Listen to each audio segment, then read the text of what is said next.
Hi, I'm Charlene Hong White, and in this season at the American Shakespeare Center, I am playing Beth in Little Women, Cordelia and Oswald in King Lear, and Adriana in Comedy of Errors. Hi everyone, my name is Summer England. This season, I am Jo March in Little Women, the Fool in King Lear, and Dromio of Syracuse in Comedy of Errors. Hello everyone, I'm Joe Mucciolo, and this season at the ASC, I'm playing Laurie in Little Women, Edmund in King Lear, and Antipholus of Ephesus in the Comedy of Errors. Hello, I'm Leah Gabriel, and this season I'm playing Amy in Little Women, Goneril in King Lear, and Luciana in the Comedy of Errors. These look amazing. These are really good. Popovers. What's one lesson about storytelling or theater that sticks with you? I think that this is a weird lesson, but I think that so much of storytelling, and especially theater and acting, it's so dream-based of like, oh, I really want to work there. I really want to do this thing. I really want to do this role, because you want it's so self-motivated of how to stay in it and keeping that drive running. And the biggest lesson I've learned is that when you get to where you're going and where you want to go, because you will, just believe it, you will.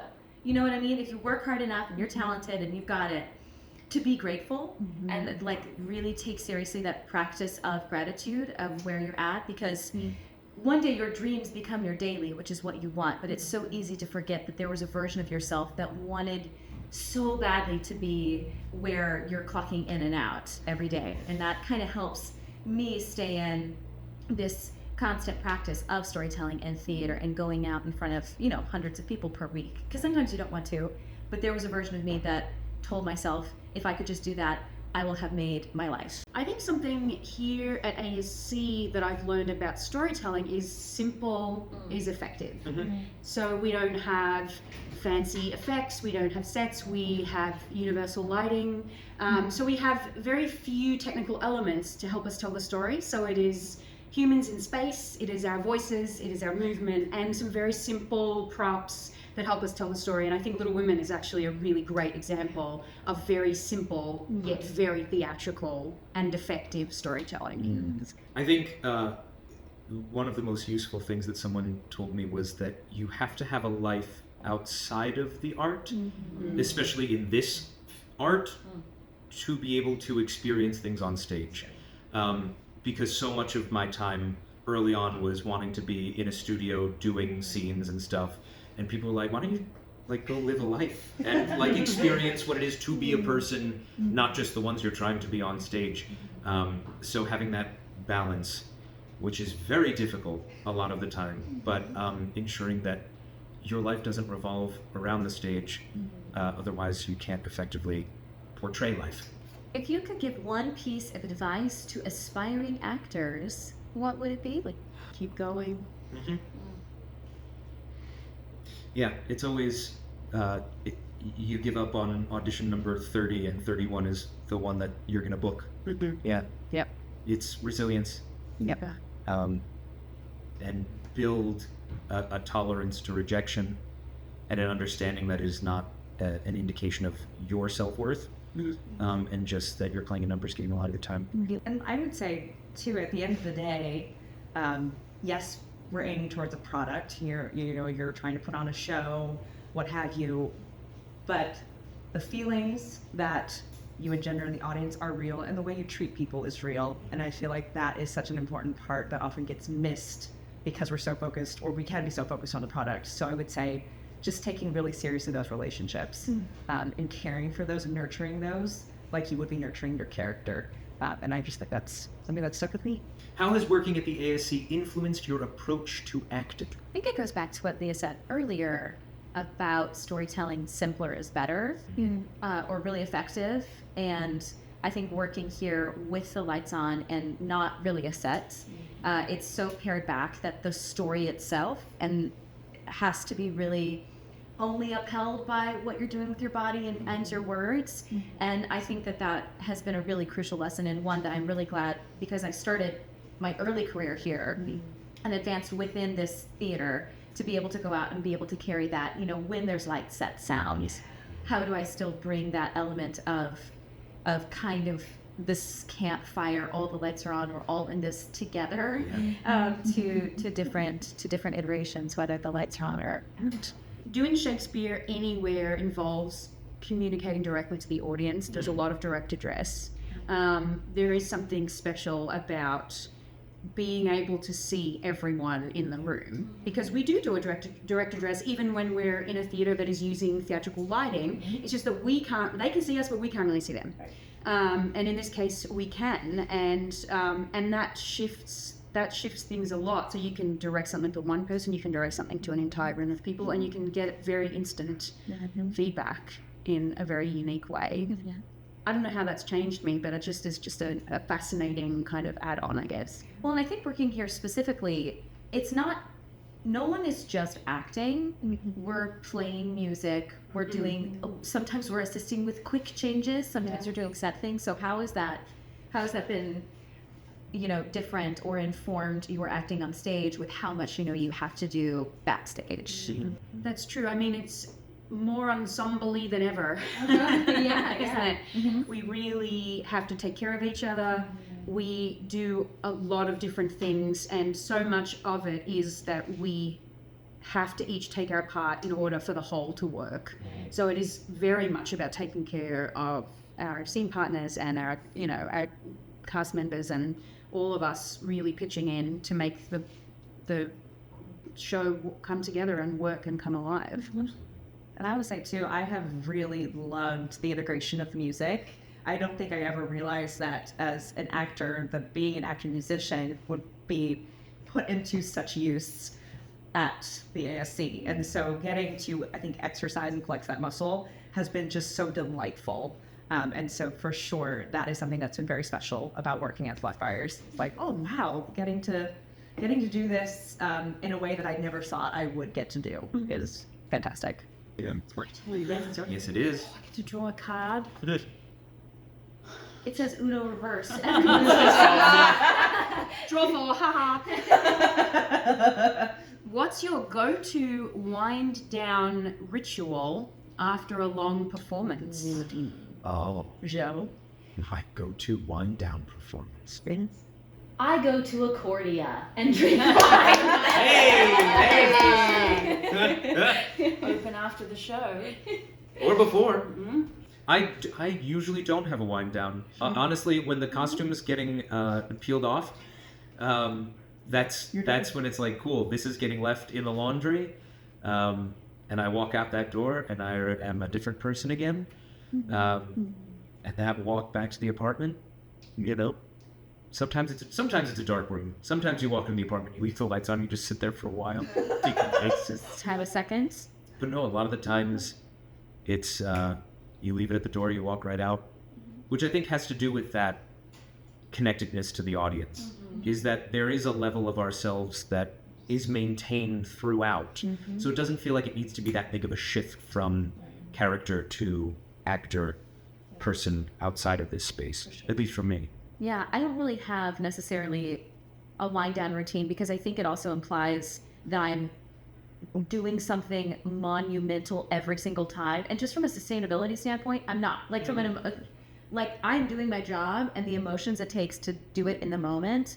But because we are a repertory theater and we are doing so many roles, if I had to have a really intense, how to get out of character, I would not be doing this career. So as soon as I leave the stage, when I'm not on stage anymore, I'm like, cool, awesome. When Beth, spoiler alert, passes away and I run off stage after weeping, I'm like, well, what's done been did. I'm still suffering, So I take off my costume and I go home and I go to bed, and that's where it is. Because, I think film, it brings into different conversations, because it's just a different approach, but we're doing these shows multiple times a week. And so, and every role is going to take some different prep, but yeah, I think, why don't you just my costume off, walk home. I forget that I was anywhere else today. That's so funny.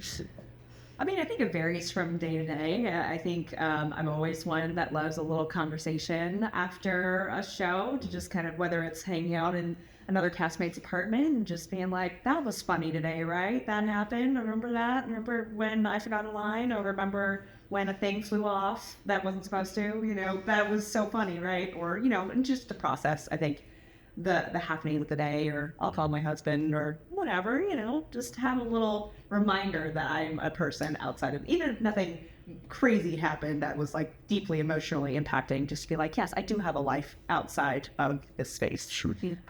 Ice cream. Yes. Zoom in.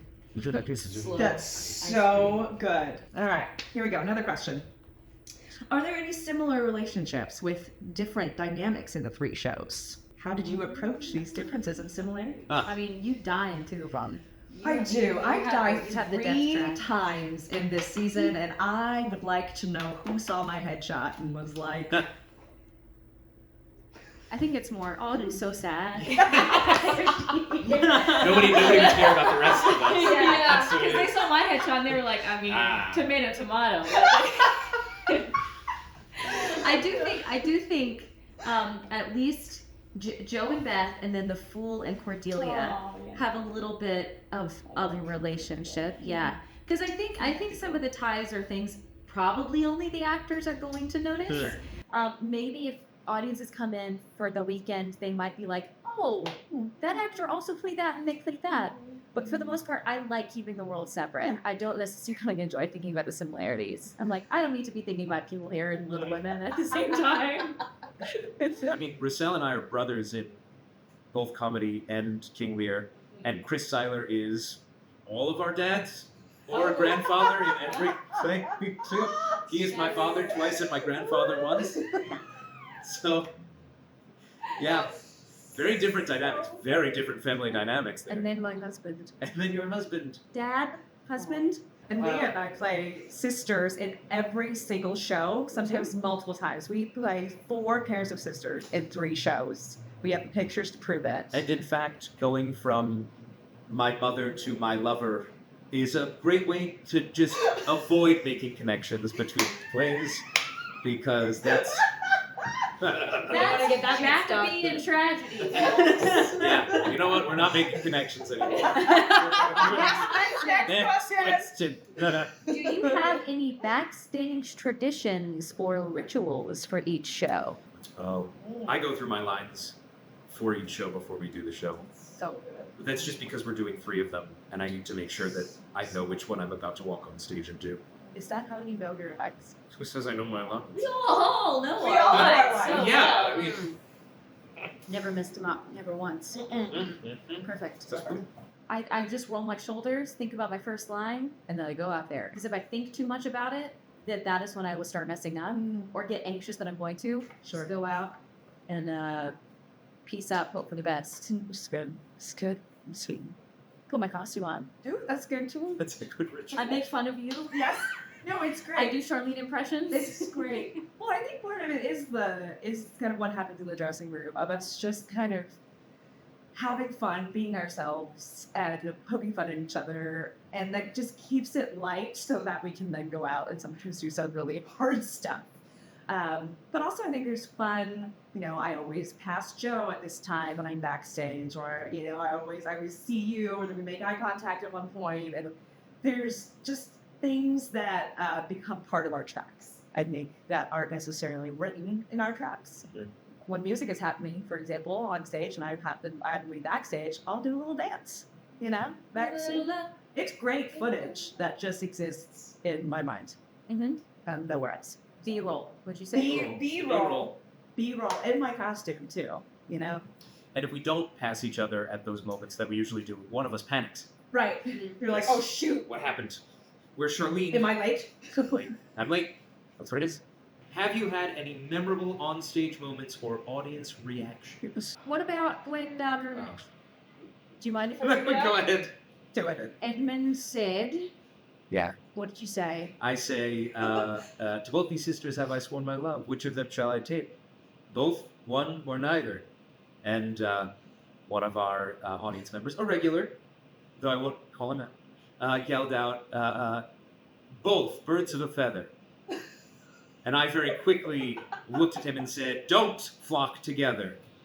And then went on with my speech. So I was like, well, that triggered something in me. I have activated, and yeah. Amazing. That's the thrill and the danger especially for Leah, for me, because do you interact with the audience at all as a fool? Because we're never on stage at the same time.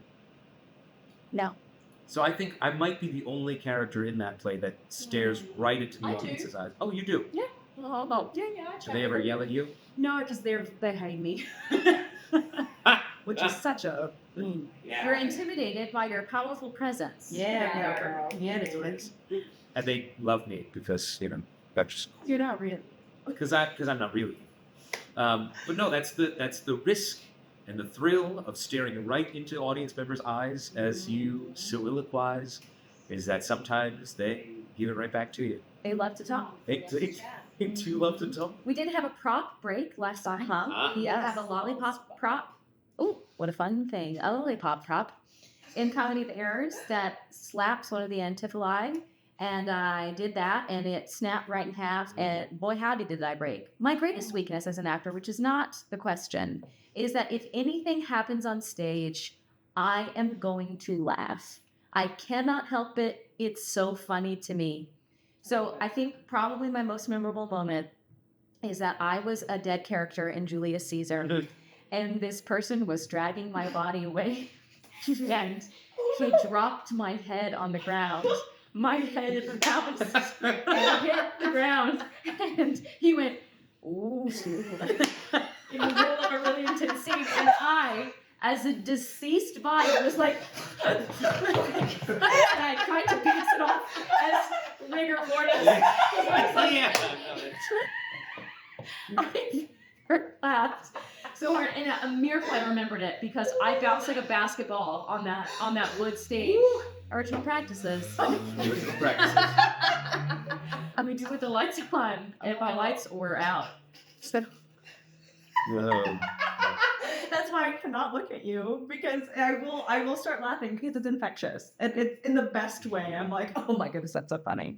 And the other direction, I think, too, again, spoiler alert, that Beth dies tragically. And I do think that there are just certain performances where the audience is just so in it that it's really, really sweet. And I remember the one man that just lost it. during your yes, his wife had to step in and was like, please. He was on the gallant stools, which are seats on That's a stage. very exposed seat. Uh-huh. And so every time you got closer to death, he was like, oh my God, are they going to show it? Oh my God. Oh God. It She was- was like, honey, shh. He couldn't though. It was really sweet. It was really, really sweet. Yeah. And I tried to keep it together, but it was very, very adorable. And every time I walk off, I just hear like this little symphony of, I'll go. It's very sad. It's In a similar vein, as I am deceased on the stage at the end of King Lear, spoilers, as are many other Correct. members of this company, I had to hold it together as I heard a woman in the audience whisper very loudly to whoever she's with, "It's a tragedy." And I was like, oh no, I gotta be dead for a little while longer, please. It's rough that this is the point you're figuring that out. Everybody's dead. But she got there. No, she got there. So- We did our job. Yeah, 5 bodies on story. stage. And you're like, oh, This was This was not good. have your performances in one play influenced your approach to the others? They are all very different. We are. Tragedy and comedy in Shakespeare, and then more contemporary language, drama, comedy, a bit of everything. What's important to me what's really cool about doing both comedy and tragedy at the same time is you have to look for the elements of comedy in the tragedy, you have to look for the elements of tragedy in the comedy.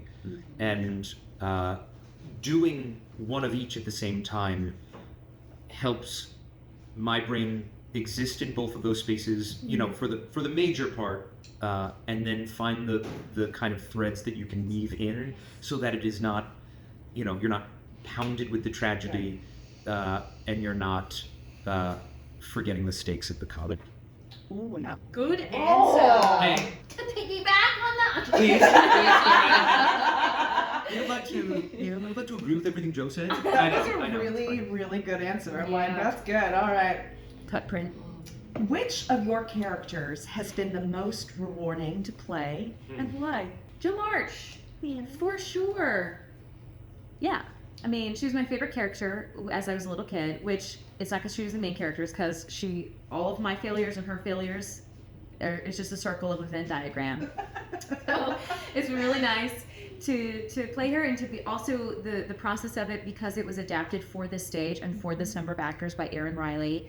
We got to have our thumbprints on it, both as a theater and also as performers. And so the Joe and Lori breakup scene, I got to sort of try my hand at playwriting because we wanted to collaborate on that, and I got to bring all my sort of nerd stuff from the book into it, and it's just been really wonderful. I also never leave the stage, so at the end of it, it does feel like, wow, I did that. You did, and you do. It's tough because some of my characters not great in the public view, one might think.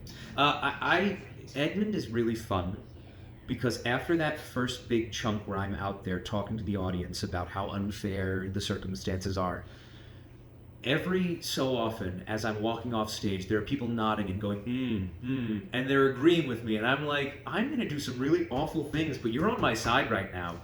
And that's when I get really amped up, and I'm like, oh, we're going to have a good time tonight. We're going to have a good time tonight. They are not going to be with me the whole time, but for a while they will be. And that's what's rewarding, is it clocking that everybody's really like, oh yeah, no, he's talking sense. He might not be the best guy, but he's talking sense. Yeah, please eat out of my hands. It's true, it's unfair. Have you found any unexpected connections between these three plays while performing them in rep?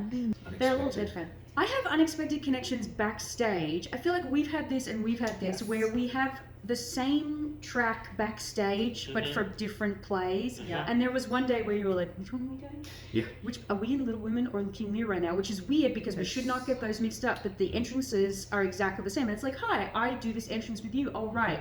There's two of them. Yeah. And we had the same thing a couple times as well. Like up in the balcony. And it's so random. Like, how does that occur? And yet it Has done multiple times.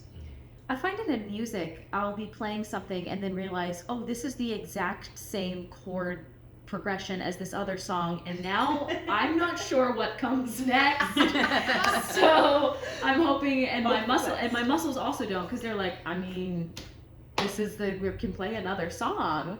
But I feel like it's not necessarily in the thematic elements of the plays as much as it is like the backstage or oh, this costume piece, or I passed this person at this time, weird little bits and bobs that kind of amalgamate into what it is that you see on stage. I mean, I guess because we've got Laurie and Amy in Paris about to fall in love, and Goneril and Edmund traveling also about to fall in love. Yeah, and it's sort of weirdly parallel. And if you think about it, in Tiff Alive, you still think that's him, and when the Antipholus is wooing Luciana in Comedy of Errors. Whoa. I'll say for me, I think that some connections that I found were just the different ways of showing strengths for the characters that I play, kind of the contrast between strength and vulnerability, and not even just the contrast, but how they both show up together. Because I think of Beth, I think of Cordelia, I think of Adriana, who all in their own ways, I think Adriana less so, but exude kind of quiet strength. And what does that look like on stage? What are the different manifestations of strength? And so I think that has been really fun to play with, because in each of the characters, even the ones that are more meek, presenting, I think, their strengths that they carry. And Adriana, although she might be kind of outwardly more kind of like, I think that she also is deeply vulnerable. And so kind of getting to play with those levels has been really, really fun across all three plays. How did your approach change depending on which play you performed the night/morning before? Oh, I think sometimes I'm more rested. Well, do you know what I mean? Like there are some plays that take it. When we have double Little Women days, that night Little Women, I'm like, ooh, gird my loins.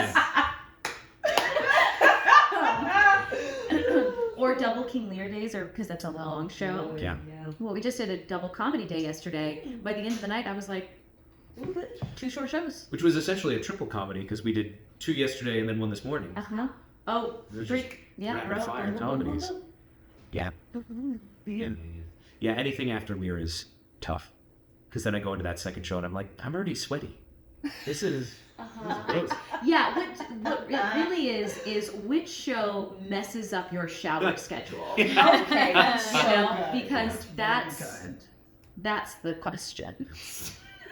And Not to also be or not to. eating. And Oh, eating. yeah. Do I want to eat? Do I Yeah. not want to eat? If I eat, am I going to feel terrible? Are my pants not going to fit? Yes. And then I'm not going to be able to focus? Or do I need to eat? Otherwise, I'm going to have to eat a Cliff Bar, like in between scenes. Yes, it is such a conversation of like, when am I supposed to eat? Because I can eat a normally timed dinner before Comedy of Errors. I have to eat like a quick snack before Little Women because you don't want it to be heavy. And then like you're sucking in a lot of air and you're working your diaphragm a lot, which is belch nation. And so half the time, there are some shows, I don't know if you guys have ever felt this, it's like, how can I say my lines and get around when I need to burp? Do you know what I mean? They're Or- nodding their heads, listener. Or work it into the character, perhaps. Yes. Maybe Edmund's a little burpy today. Uh-huh. You know? It Maybe adds that's to it. And everyone's nodding as you leave the stage. yeah. That's a real approachable guy. That's like Uncle Ed. I trust him. It's just like me. He also Perfect. so good. The final question. Let's do. Unless there's a secret. I bet it's about 3 plays again. How did you navigate the challenge of performing in 3 vastly different plays back to back? Well, it's okay, so it's an energetic thing. It's like what we were just saying. And it's about how do we manage our energy. And one play might take more energy than another. Yeah. And so it's not only about managing your energy throughout a show, like do we have to conserve in order to lead up to the big finale or whatever, but also going from one into the next.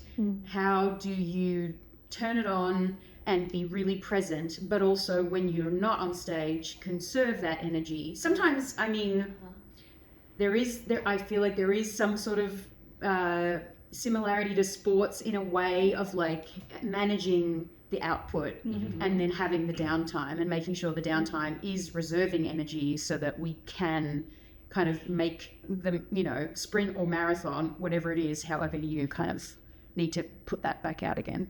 Okay, so you know how, I'm assuming everybody does this. Everybody has that moment in the play where they're like, if I just get past this moment, we're smooth sailing. Oh, yeah. Whether it's a song, a backstage thing, or a scene. So if you had to take all 3 plays that we've done this season and choose the one moment, so not one from each play, but the one moment in the play that you are the most nervous about, that once you get past it, it's smooth sailing, which is it? There's a song that we play in Little Women called Vienna. And while I am Joe March and actively never leave the stage and have pages of monologues, the thing I'm most nervous about every night is I just have to play that Billy Joel song, and if I can do it, then the act 2 is gonna feel so good. So all of act 1, I'm thinking, oh God, oh God, oh God, oh God, we're getting closer to that song, we're getting closer to that song. And then once it's over, it's like the most like I feel so deeply elated that I did, and I sweat the most during that song. I'm actively, happening. For the record, having filled in for Summer one time on piano for that song, it is so hard. That's not even part of my normal track. That was also mine. Filling in for Summer that one time on piano on that Billy Joel song. The whole time I was like leading up to it, backstage, I was like, what other chords? It's so exposing. Everyone hears it. The piano's so loud. It's all that's going on. If you mess up, because sometimes you can mess up in a song and the audience might be like, but that one it's like, everyone knows the song. So. That's really funny because mine was going to be pre-show speech for Lear. I was like, whenever I'm doing a pre-show speech, I'm like, okay, what is the information I need to get out right now? And now I'm doing it in 2, so I'm trying not to confuse the 2 different pre-show speeches. Yes. And so I'm like, if I could just get through the pre-show speech, all I have to do is King Lear, That's fine. I get it. And so it's very much that, which is great because then I rip it off right at the beginning and I'm like, oh, I'm just doing King Lear now. It's fine. Nice. I would say the fire moment in Little Women. Fire is an unreliable scene partner. Oh, That's nice. put that on a t-shirt. Yeah, you never know what's going to happen. Is it going to light? Is it not? Is it going to go big, small? Who knows? Is there a breeze? Is there no breeze? Like, will the match light? Will it be out before it hits the paper? So it's just, it's an exciting moment of the unknown. And then once we get through that, then I'm smooth sailing. I don't know. The one that's coming to mind for me, I think, is actually Cordelia in King Lear, because it's just the first moment. The top of show, that first scene is such a firecracker scene. It's so good. So much happens. And I think just having to be, obviously you always want to be present on stage, but it's such a crucial scene. It's like that, boom, things are happening, emotions are high, stakes are super high. And so I think for me, that first scene of being Cordelia and having the kind of, I'm like jokey, laughy, and then to the craziness of being disowned in 30 seconds is that shift and that requirement to be so present in that. It's like after that scene, I'm like, okay, yeah, we can do the rest. I just have to be Oswald now. All right, it's all good. I'll just go get beat up a little bit, but that's okay. You love to do it. All your characters. All my characters. Get your tickets to the American Shakespeare Center's 2025 season now. On stage at the Blackfriars Playhouse now through April 20th. And grab some of these sweet treats before or after the show right down the road at Accordia. Oh my God, we did it! You did it! I want to taste this. Yeah, I was I like, know, let's dig into wanna these truly- delicious treats. the whole time, Enjoy episode. the whole Oh my time, I goodness. was like, at what point do I get to just eat? I know. Because I really was going to do it in the middle of questions. I and know, was like, right? that's not... Shout out to Angela. Oh, Thank you, yeah. Angela. Oh,